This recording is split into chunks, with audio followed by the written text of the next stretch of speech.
Yo, what's going on, guys? How's it going? What's cracking? Welcome back to another episode of Is This Reefing, where we just wing it.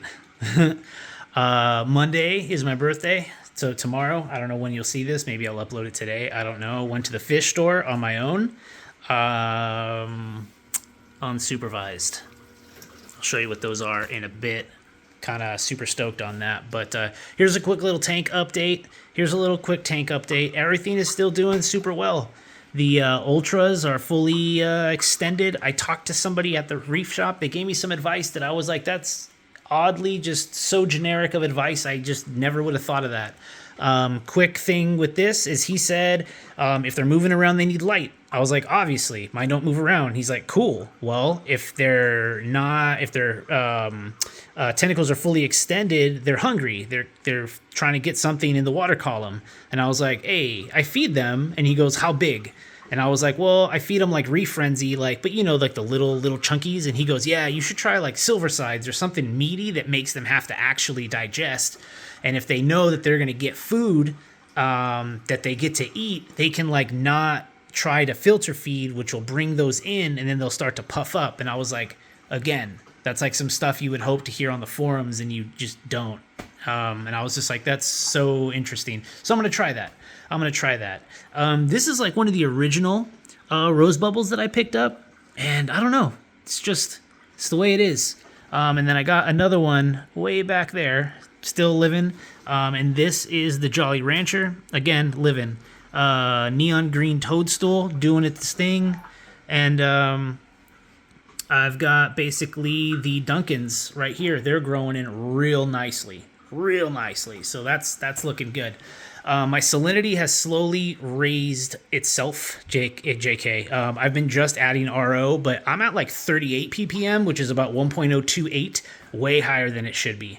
And obviously because I picked up some fish, and we'll get into those in a minute, I need to slowly bring this down.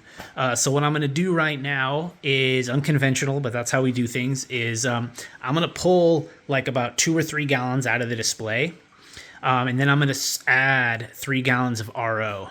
And then I'm going to turn the tank back on, and I'm going to try to bring the salinity back down to a digestible 35 ppm where I'm kind of at. And the only reason I'm at 35 ppm is because I got one of these guys on Amazon, and it doesn't do salinity grade 1.0 whatever. It does ppm. So 35 ppm is about 1025. Yeah, right now I'm at 38, which is a little high obviously, but everything seems to be really, really enjoying it.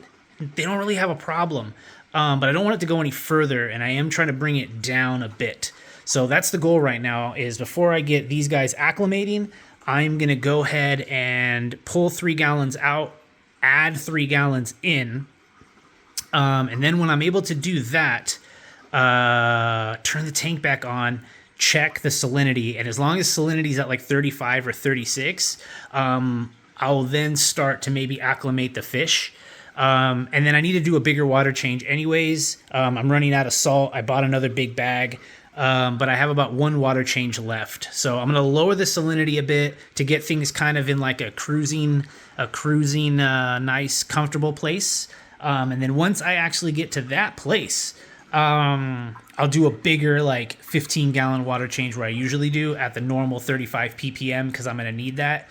But yeah, that's how I'm going to do this right now. Again, do not follow the way I do reefing. I've been at this a hot minute. I do things a little crazy.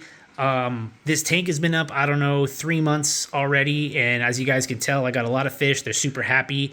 They literally live off 2 cubes spirulina mysis, and then I will put a couple chunks of Reef Frenzy Nano in there too. That's when I spot feed all the corals, and then they eat the rest. So that's what they live on a daily diet, and they seem to be pretty happy. Everyone really gets along.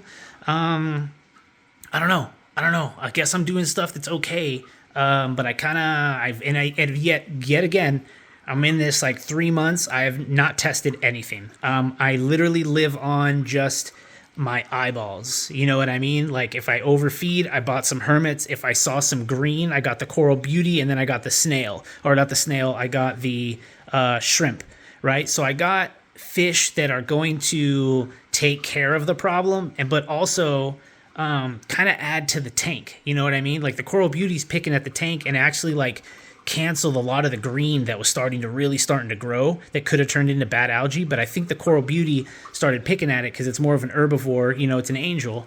All the little extra stuff. I've got the snail and the hermits and the conches. So like, I really love the collection of fish that I have, but they all still serve a purpose. Those just serve the purpose of I just always really wanted them. So yeah, I'm going to get to this and then I'll show you that. All right, guys, did the deed. I got this now at, it was at 38.7.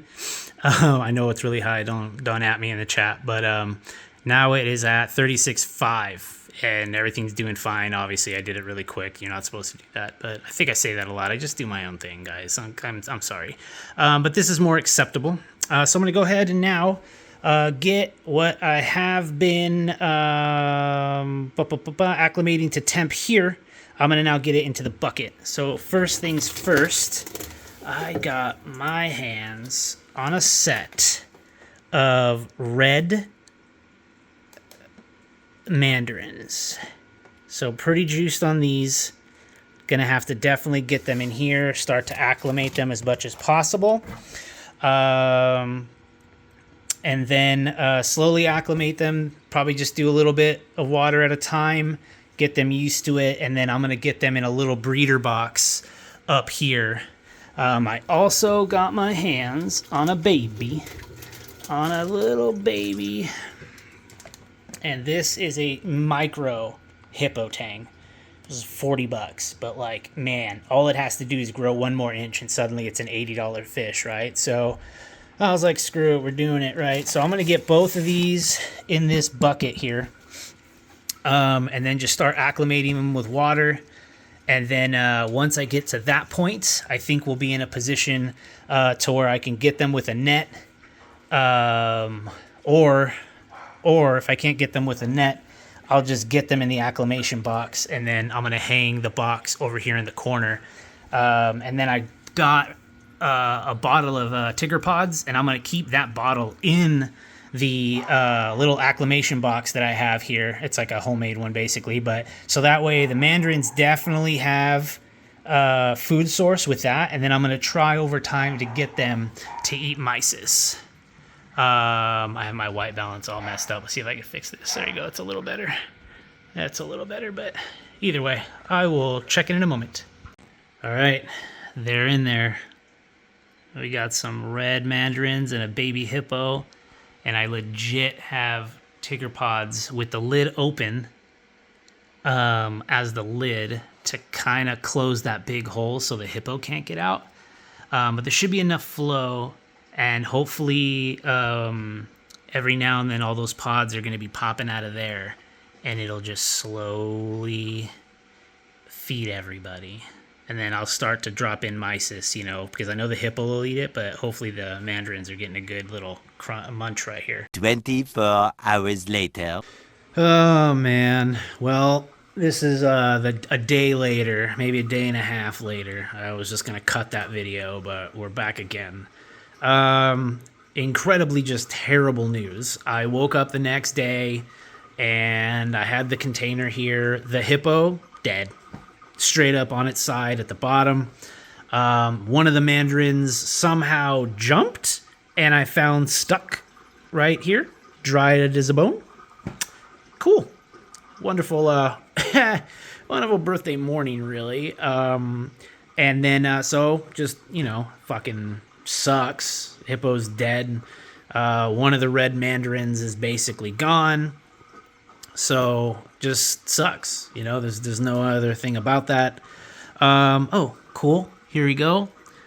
I got the mandarin in here though, because I figured I can keep him in the isolation a little bit longer. Maybe try to get him to eat mysis. But eventually I was just kind of like, I mean, under the circumstances, I think I just need to get this guy into the tank and just let him live. You know what I mean? Yeah, really sucks. I literally don't know what happened to the tang.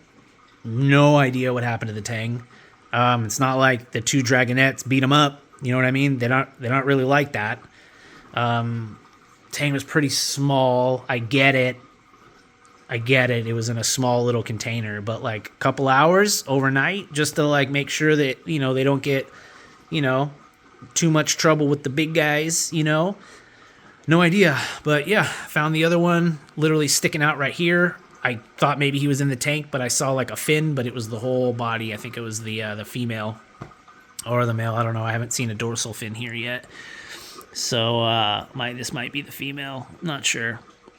I haven't really paid attention. Just been kind of letting her live. We'll figure this out. If you guys know, let me know in the comments. I'm still kind of beat up about it. I'm not gonna lie. I was really juiced. I got a mated pair of red Dragonettes. Not exactly something you see all the time. And then a hippo tang, like literally the size of my thumb, right? So just sucks, but Tank's doing really well. Dragonette seems to be really friendly with everybody else. I mean, literally, it's way out in the open right now, so just living its life. I took that bottle of pods, threw it in my sump. I was just like, hopefully I got some matrix and a couple live rocks down there too, so hopefully those kind of populate and slowly bring things in.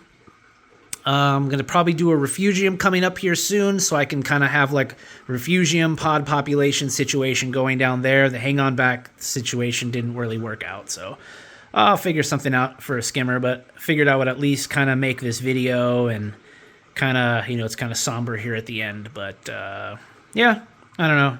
It sucks. See what happens. Dragonette's doing good, and then, we'll see what's next. We'll see what's next here. But thanks, guys, for watching. Sorry, this kind of ended on a bad note. I did pick up a Nero 5 because I had a Nero 3. I bought it from BRS over Thanksgiving. It overheated and froze up on me twice since then, so I returned that guy, and I picked up a Nero 5 from my local fish store. Probably should have just done that anyway, so probably next thing you'll see is me installing that, and then we'll kind of go from there. But like I said, guys, thanks for watching. Sorry it kind of ended on a real sad note there, but tis what it is, I guess. You live and learn.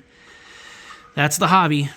And I wasn't gonna take the hippo back to the fish store and just be like, it died. I just, it's $40. It is what it is. It was a good deal. It was really small.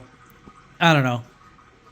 Who knows? I don't know. I don't want to be one of those people that just goes back and they're like, you gave me a bad fish. That's the hobby, guys. You live and learn. You take chances. You try to do your best to get them in there. All right, guys. That was another episode of Is This Reefing? Check you guys on the next one with hopefully a Nero 5. Check this guy out again. He's doing good. He's picking. Yeah.